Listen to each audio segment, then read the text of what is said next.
Magandang hapon, ngayon po ay araw ng Biyernes, June 6, 2025. Update po muli sa lagay ng panahon.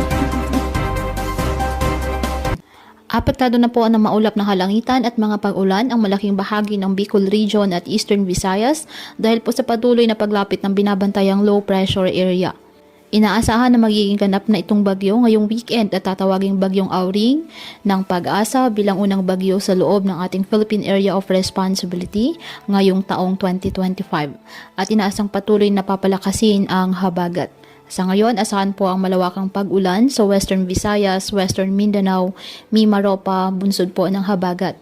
Habang ang trough ng low pressure area naman ay magpapaulan sa Bicol Region at natitirang bahagi ng Visayas.